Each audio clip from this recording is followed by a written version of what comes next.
Good day, my learners at home. You are welcome once again to our e-learning program by Ministry of Education, Kaduna State. The subject remains Literature in English. The text, First Lesson 2. If you can remember vividly, in our last lesson, we discussed about First Lesson, which I titled it First Lesson 1, under which we discussed, I mentioned some elements. I mentioned some elements of literature that is going to be discussed under the text First Lesson, which has to do with the background, the setting, the plot account, the theme, the characters, the language, and of course, assignment.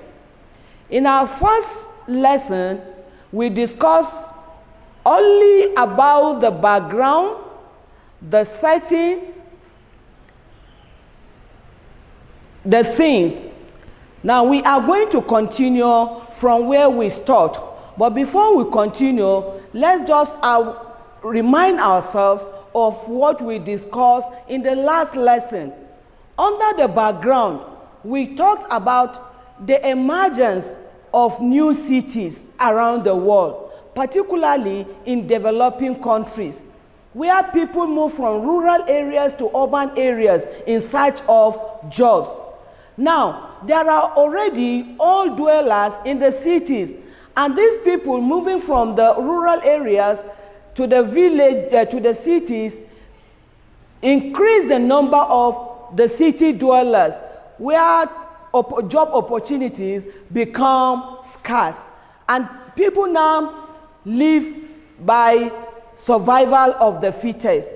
And this led to Amadako, that is people leaving their children, leaving their children and their wives at home to come to the city, and then at the detriment of their children, the children suffers. It brings about the consequences and the causes of street child. We talked about the theme. Some of the theme discussed, we made mention of parent irresponsibility. Parents that are supposed to take good care of their parents are not there. They have left the children to the detriment of their mothers, who cannot afford the 3 square meals for their children, neither paying their school fees. And then we talked about the phenomenon of the street child. And then we talked about sexual abuse and rape. Now we'll continue from where we stopped. We are taking up the characters. Now, under the characters, we have major and minor characters. Now, among the major characters, we have Fofo. Fofo is the 14-year-old daughter of Mansuru, introduced at the beginning of the story, as living on the street of Accra. As a street child, she earns her living from doing menial jobs like washing carrots at the vegetables wholesale market or petty stealing. She is a victim of attempted rape by poison. You remember we said she narrowly escaped rape. She is a very close friend of Odili. You remember when she escaped the rape, she went to her friend, told her everything, that is what she experienced from poison. She challenges the mother over the mistake she made. It was her mother's mistake that pushed her to the streets. She is the protagonist in the novel. If we talk about the protagonist, she is the main character in the play. Her name and her sister dominates the text. After surviving the rape attempt by poison, she reports the incident to her mother because she seems to have some connection with him. She knew that Poison is giving her mother money for her daughter, baby T. And because of that, when she experienced the attempted rape by Poison, she went to her mother to tell her about it. Now, Fofo collaborates with Mute Quarter in the latter effort to unravel the mystery surrounding the death of baby T. Fofo, the protagonist, was the one that collaborates with the Mute Quarter to unravel the death of her sister, baby T. Another major character in the play is Mansuru. Mansuru is the mother of the novel's protagonists, Fofo and baby T, the dead girl found behind the blue chaos. And it was because of this death that that gave to the development of the text. She is generally represented as irresponsible and shameless mother. A mother who is supposed to embrace her children, send them out to get money for her into prostitution just because she cannot pay for their school fees, neither can she provide their needs.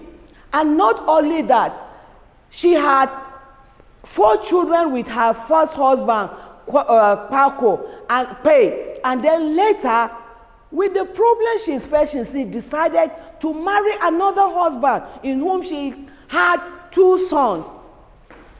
Now, Mansuru, a mother to baby T and Fofo, collects bribe with Mami Brownie, Poison, Parkour, and Mama Abidjan to make money out of her daughter.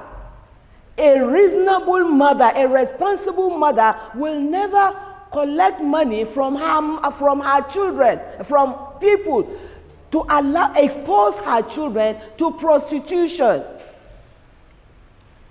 And not only that, she is godly, falls in love with Parkour. This is somebody who has 4 children with her first husband, and because she cannot pay for their school fees or provide their daily need, she has decided to send them out to look into prostitution so that she can get money.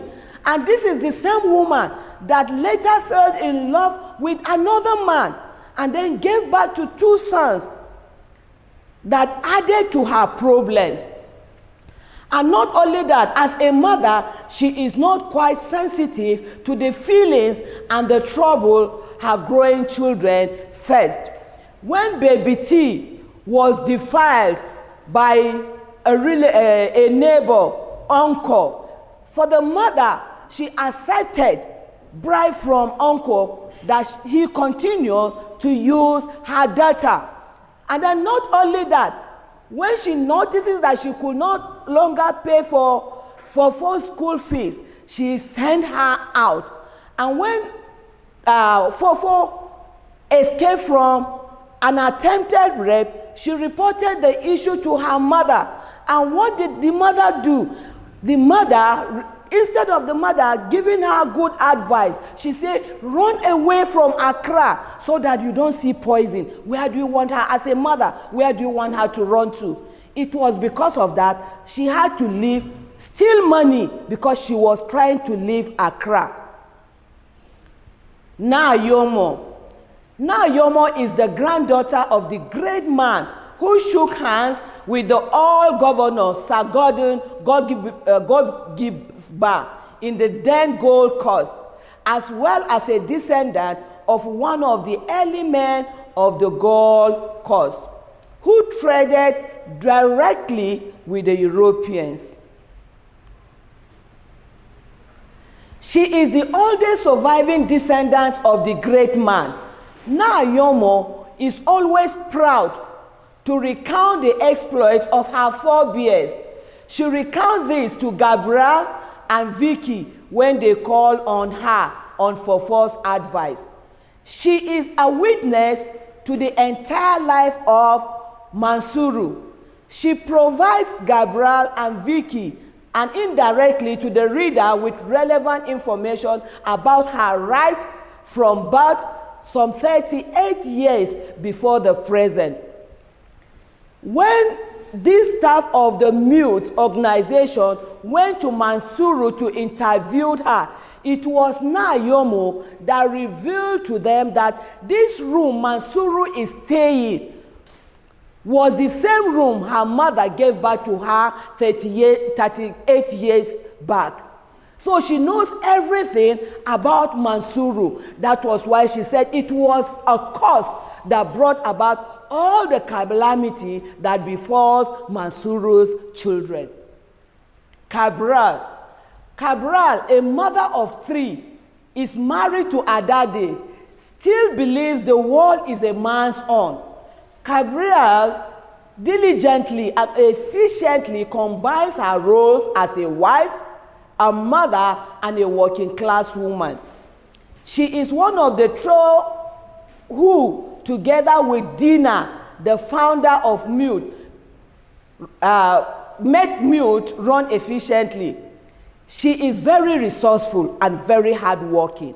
She demonstrates a great deal of initiative in her work at Mute. Her works never intervene with her responsibility as a mother. She takes good care of her family, and not only that, she can go to any length to get information for the organization she works.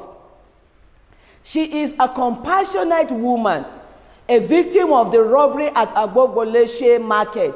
One would have expected Cabral to be excited at the arrest and possible punishment of the boy who may be indifferent after recovering her purse.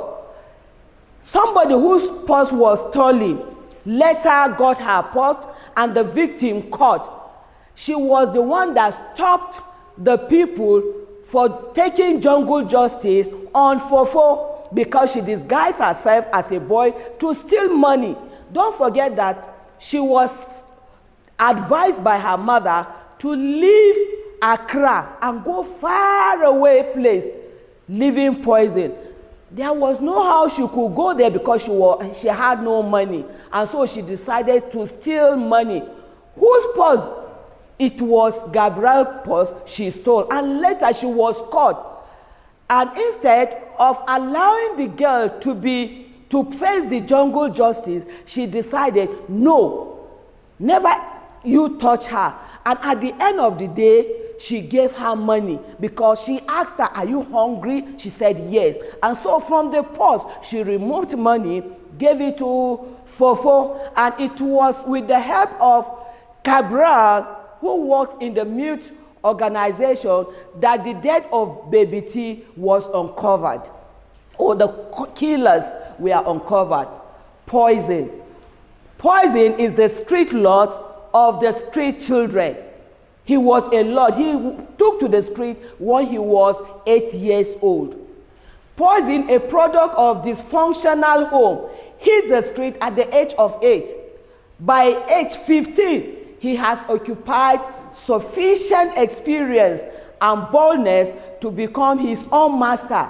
He soon recruits girls into prostitution, becomes a third pimp and the lord of portion of Accra men. You remember that Baby T was under the control of Poison. He has girls on which Baby T was one of them. And because he gets money from giving them out, he gives them out to men and then receive money in return. And because what brought about the death of Baby T was Poison, Uncle want to sleep with Baby T, and so he decided he was going to see Poison because he was the street lord. And Poison never wanted to allow Baby T service Uncle, but because he said he's going to double the payment, and so he decided he collected the money. In short, he collected the money and asked Baby T to service Uncle, on which Baby T refuses. And it was because of her refusal that Poison beat the hell out of her, which led to her death. He attempted to rape Fofo, a way of silencing her mother about the death of baby T. He threatens the Kayoyos into silence about the identifying of the dead girl behind the blue Rasta kiosk. You remember when she was identified, she was interviewed. Somebody said she was one of the Kayoyos girls, but Poison denied it, that she was not one of them. Sleeve Po, who is the presenter of the Good Morning Ghana show. He is a radio broadcaster with Harvest FM. He is the presenter of Good Morning Ghana show. It was with the help of Sleeve Po that the death of baby T, or the killers of baby T, was uncovered. Dina, she is the founder and the head of Mute, a private organization where Cabral works.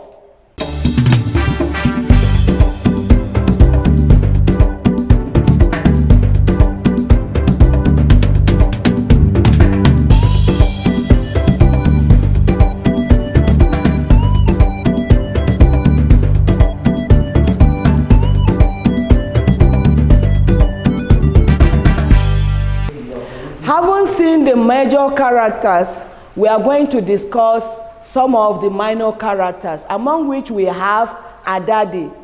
He is the husband of one of the mutes, Quarter Cabral. He is a responsible father, a father of 3. He provides the needs of his children. He is a loving father. He supported his family very well. We have Aggie. She is one of the mute Quarter. It was with Aggie that Cabral went to Mansuru's house to interview her about the death of her daughter, baby T, and then the disappearance or taken to the street of her daughter, Fofo. We also have baby T, who is also a minor character in the text.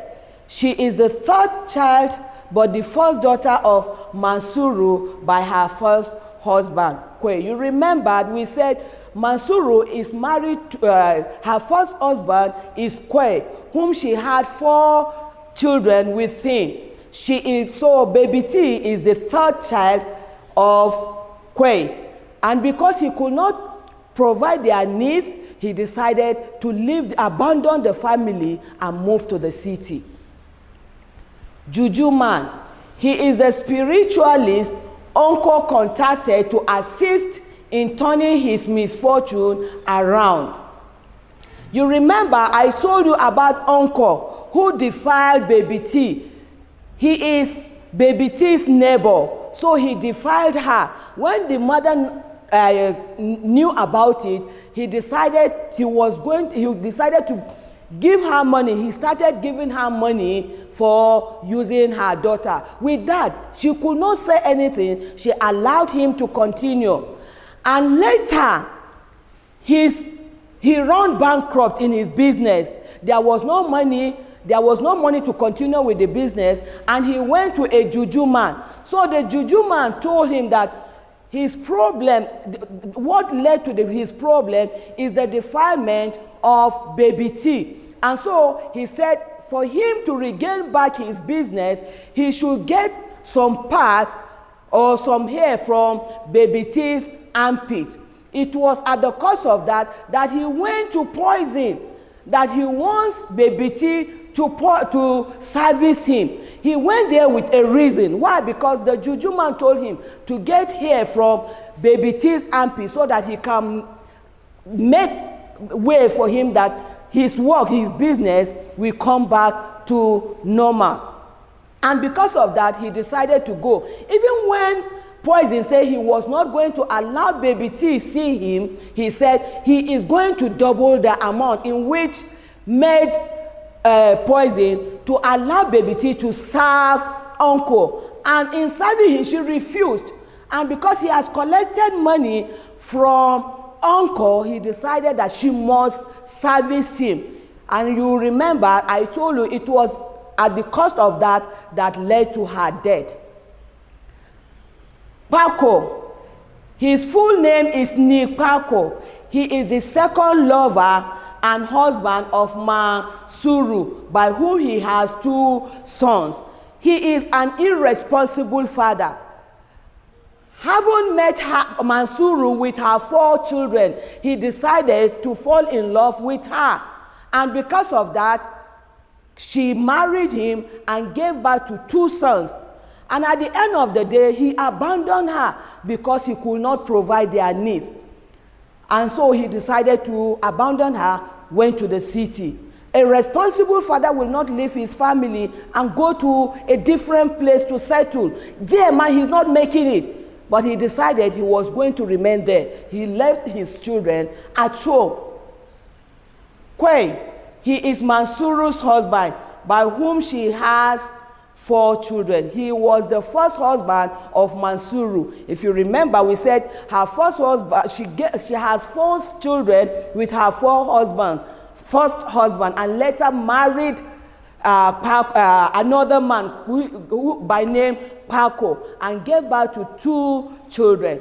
And Kwei could not continue, he left the house and decided to go to the city, and then left the children with the mother, who could not take good care of her children, and decided she was going to send them out. She decided to send them into prostitution, which led to the death of baby T. Uncle is another character. Uncle is a neighbor of Mansuru. He was the man that defiled baby T. And when the mother noticed what he was doing, he decided to envelope money to the mother and continue with his atrocity.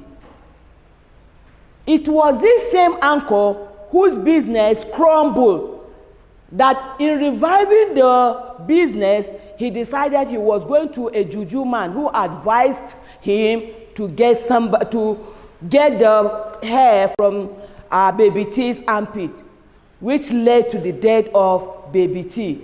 Macho is also a street child. Orderly too is a friend, you remember, is a friend to Fofo. Language and style. Under the language and style, we have the device of mystery. Faceless as a story is about the mystery of baby T's death. The device of mystery is the staple of detective, where the novel is all about uncovering the mysterious, especially the root of a crime, that is baby T's death. Omniscient point of view. The story is narrated using the omniscient point of view, which involves the narrator knowing everything that happens in the story. You remembered in the story, there are people mentioned in the, all things discussed in the story were narrated. So she knows everything about all the characters. Contrast. The use of contrast in the novel is seen with respect to the presentation of the 2 families in the story. The 2 families are those of Mansuru and Cabral. If you look at the Mansuru family, is nothing to write home about. But look at Cabral, she has 2 children. The children attend good school. She provides for their needs, which is the need of a father and a mother. Use of substandard English. The use of substandard English and pidgin occurs during Life Poor Good Morning Ghana, when one of the sponsored callers from Poison links up on the program to make her contribution. She dies. This is what she said. She dies because she does something bad, something very bad. She gets husband in her hometown, then she leave and come to Accra, saying that the husband is too old for her. He said, you don't know, say the man they old, you accepted you will marry him, and now that he has paid your dowry, you ran away. So this was the use of substandard English. Before I leave, I have an assignment for you. To what extent can Mansuru be described as the architect of her children's misfortune? 2. Discuss Cabral as an admirable character. 3. Write short notes on the following: uncle, adade, poison. I will take the assignment again. To what extent can Mansuru be described as the architect of her children's misfortune? Discuss Cabral as an admirable character.